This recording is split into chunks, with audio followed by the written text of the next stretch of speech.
everybody, and welcome to another episode of Too Weird Didn't Watch, the show where we make fun of movies based on nothing but their weird descriptions. I'm Brantley. I'm Albert. Brantley's reading for us today. What do you got, Brantley? Well, first up, we have Ghost Keeper. Ghost Keeper. All one word. Is it like a goalkeeper, but for ghosts? Well, that did you remember? What now? Or any psychopomp, really? What's a psychopomp? That is an entity that collects souls and passes them on to the afterlife. Like a Like the Grim Reaper, ghost Anubis. hunter? Or a ghost buster? No. They don't pass them on to the afterlife. They trap them in a box. That is afterlife, though, right? Well, technically, once they're ghosts, it's the afterlife.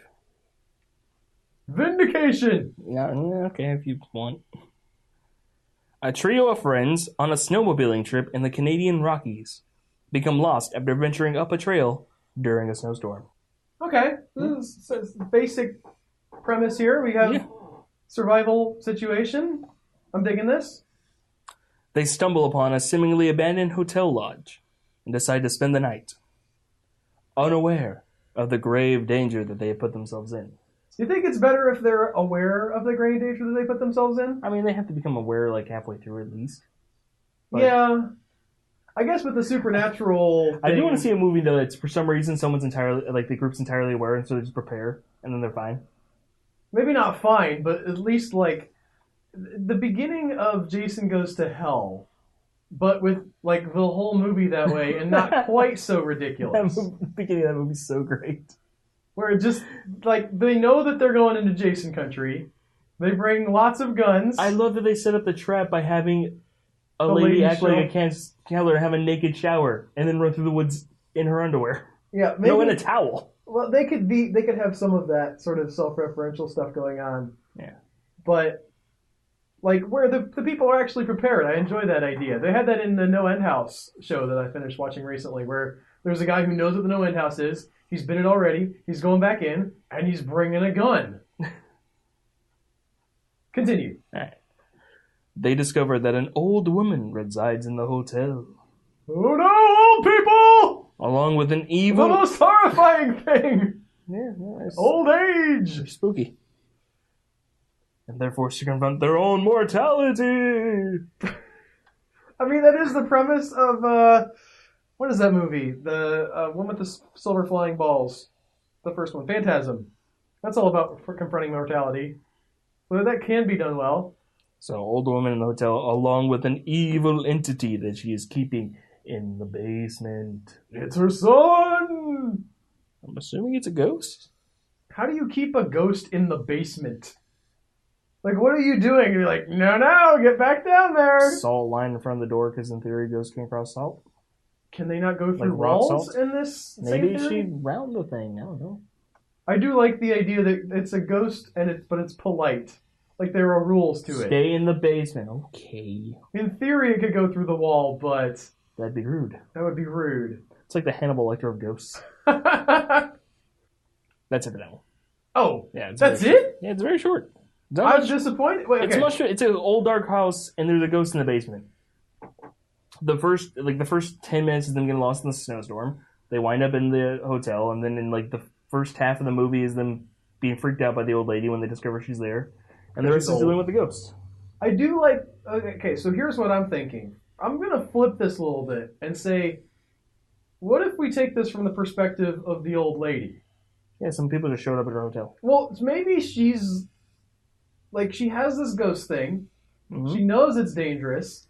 But she's gotten out as far as she can into the wilderness, into an abandoned hotel, like up in the mountains, in the dead of winter, when it would be really stupid to be hiking on this trail. She put it in the basement. She's like, okay, I think we're good. If I make it through winter, it'll be gone. And then these idiots show up. Well, you're old. You can't be having that. Okay, but just don't go in the basement. What's in the basement? Stupid 20-somethings. Millennials. What's next, Brantley? Kaltiki, the immortal monster. Okay. Well, a little bit of a spoiler for when they try to kill this thing, I guess. I like the name. It's fun to say. How is it spelled? Caltiki. Okay. I was Cal thinking Tiki. maybe the first letter was a K. No. Archaeologists investigating some Mayan ruins come across a blob-like monster. Ooh, it's a blob. We don't get a lot of blob monsters anymore. It's a Mayan blob monster, just in the ruins, like you do. Is there significance to it being a Mayan monster of some kind, or is this just where it's at? Normally, when there's if it's an archaeological thing, it's about it's a ghost and we've uncovered the trap or the curse. Ruins where it's like vines. Yeah, I guess in the ruins, that's it's about how they knew about it back in the day, and the natives still know about it, and they're kind of keeping this thing contained as much as they can. I need to rewatch that. It's been a while. It has been a while. So I maybe that's what we're talking about here, but this just seems like random sci-fi concept, but also shoved into Mayan archaeological ruins. Yes. It's there. They managed to destroy it with fire. It hasn't said that it's attacked at all. Since they saw a blob and kill it! It is the 50s. They accidentally knocked over a candle on it and immediately burst into flames and died. So they destroy it with fire, but keep I a meant sample. to do that? They managed to keep a sample. They kept the sample. Okay. Because the movie has to continue somehow from this point. Because presumably this is the there's setup. Another super short one. They managed to kill it with fire. The end. Meanwhile, a comet is due to pass close to the Earth. This is the opening to Stephen King's Maximum Overdrive. There you go. I'm glad I could think of that. I hate it when I'm listening to a podcast because I've been on the other end of this and you're trying to think of a thing and you're like, I know, when you're on the other end of it, you're like, you idiot. How do you not know this? And then when you get stuck in that loop and you're like, I can't remember this really basic thing that's sort of a major, staple of popular culture knowledge, and for some reason it's escaping me right at this very second when I wanted to talk about it. Why? The same comet passed near the Earth at the time the Mayan civilization mysteriously collapsed. And then my favorite part of this description, coincidence? Question mark. They're not sure. The movie doesn't tell you. It's like, that's weird. Has nothing to do with the blob monster. Because the blob monster already showed up before the comet happened. It's just, there's also a comet. Yeah, the blob monster was alive without... So is the insinuation here that if they just killed this thing all the way... I mean, it is Cal Tiki, the immortal monster. Before the comet showed up, it would have been fine. But no, they had to save a sample and then the comet showed up. I think that it is just a coincidence. And the guy's not saying, is it a coincidence? Why is this a coincidence? Help me out here, guys. Seems really weird. I know it's not connected. So random to have in your movie. All right.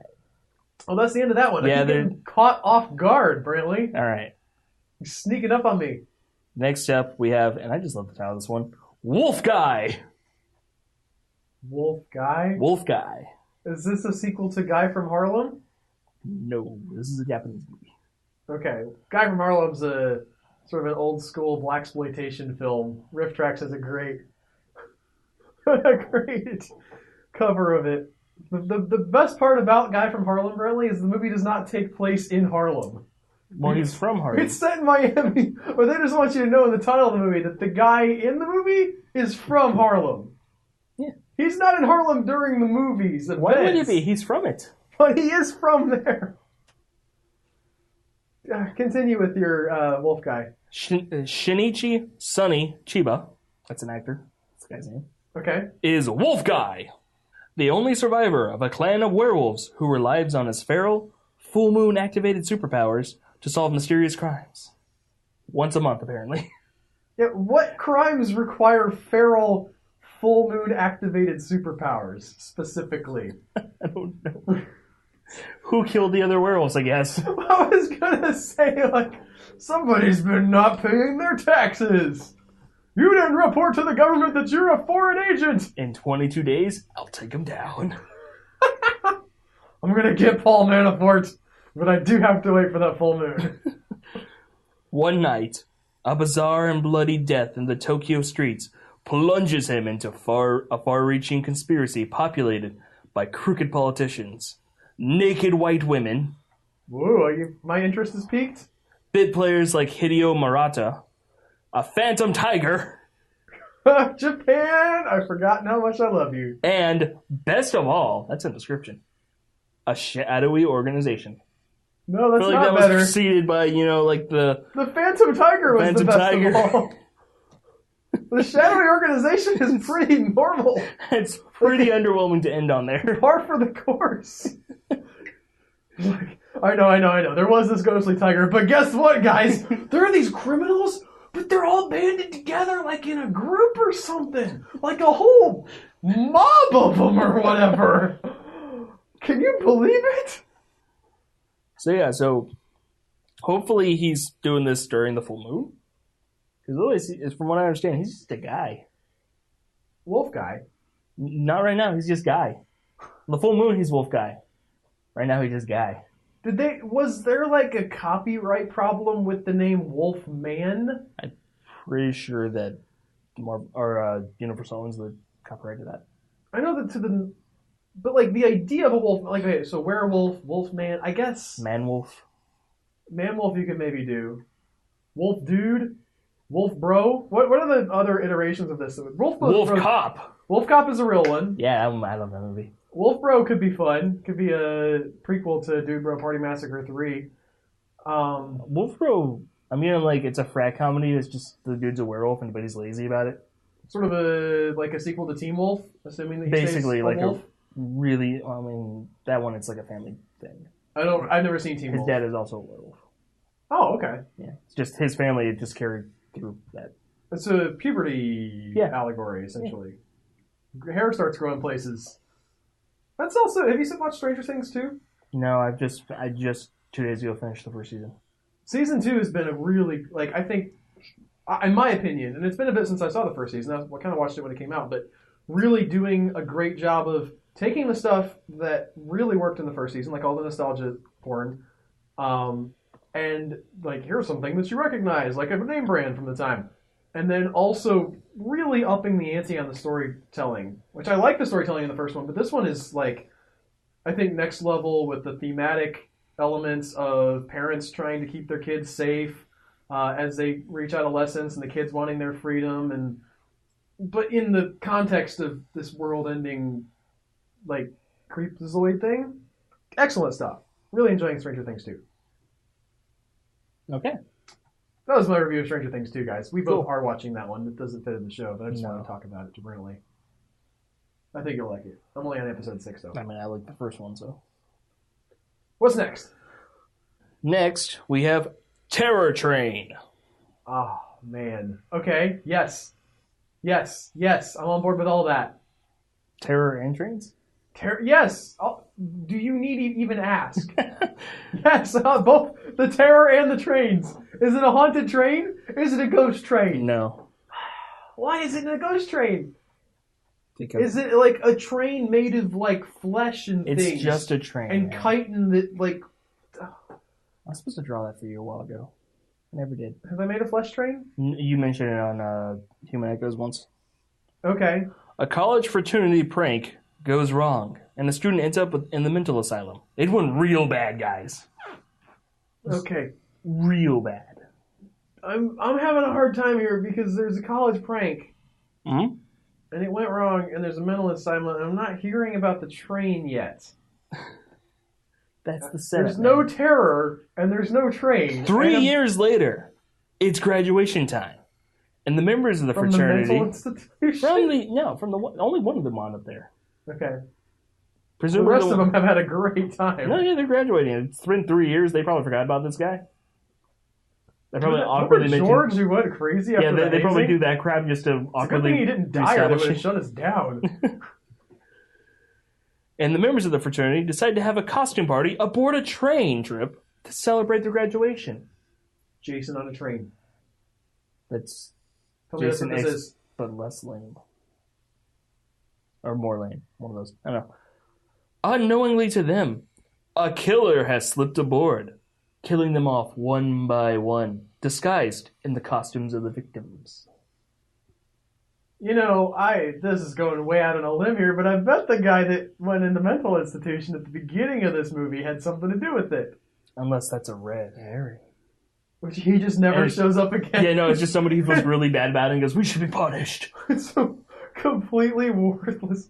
I hate when that. Or it's like the last one where it's just a coincidence. It's just that happened, and now here's some killer from out in left field. I'm watching this series on Netflix right now called Death in Paradise, which is essentially like a fish out of water take on Agatha Christie, where there's this guy who's like a proper British inspector, and he has to go to Jamaica and investigate crimes, and they're all like locked room mysteries and stuff. But the humor of the series is that he always wears a suit and like hates the food there, and sort of keeps all of his proper Britishisms as he solves crimes. Right. And every single detail that you ever see in one of those episodes somehow like ties into the end. There's never a detail wasted. They would not have done the red herring thing with this guy being done in at the beginning. Is all I'm saying. All right. Is that the end of this one? That's the end of that one. I'm continue to be disappointed, Brentley. With Territory? Well, no, I just want more. I want more detail. Like, what is this guy doing? He's killing people. He's stealing costumes. That's an interesting detail I also glossed over. So he kills them and takes their costume? Yeah, so he's probably not stabbing them. He's probably like strangling them. I guess. And then like I'm envisioning full face mask type costumes, and so then he can go to the next dude and be like, "Oh, bro, you just went to the bathroom. I didn't think you were going to be gone that long." And then he's like, "Come with me to the dining car." And they're like, "Wow, you sound like your throat's really messed up, but okay. Also, why are you a foot taller than you used to be? I'm not going to question this. Somehow you're still wearing the costume that fits, even though it's a different person." They're all exactly the same size, really. Every member of this fraternity. That's one of those details I mentioned at the beginning. Look, they have some real specific They qualifications. have a scene where they like all measure try on people each other's pants. Nope, your hips are too wide. Get out of here. Your legs are too long. I want to see that. That's got to be in a movie somewhere where they try to do the thing where you like take the guard's uniform, but then the uniform they take just like is the complete wrong fit. That raises questions about Star Wars: A New Hope. Like she comments that he's short for a stormtrooper, but the uniform still fits him perfectly. We blew the hole in it, really. We found the problem. With Star Wars. Problem with Star Wars. I know you have your problems with that movie. Yep. But is that it for all you got? Yep. Well, I think that'll do it for us this week then. Thanks everybody for listening to Too Weird Didn't Watch. If you like this show, you should go to patreon.com, pledge as little as $2 a month, and become a patron and get access to our patrons only content. We just recorded another one. It was great. It was even better than this, and this was amazing. But that one was better, and you should pay us so we can buy new equipment, really. I want to buy a Zoom H1. Maybe I'll do a Kickstarter that will also get no traction. I was going to say, maybe we should get patrons first before Kickstarter. Who knows? But we'll see you guys next week with another episode of Too Weird Didn't Watch. Bye, guys. Take care.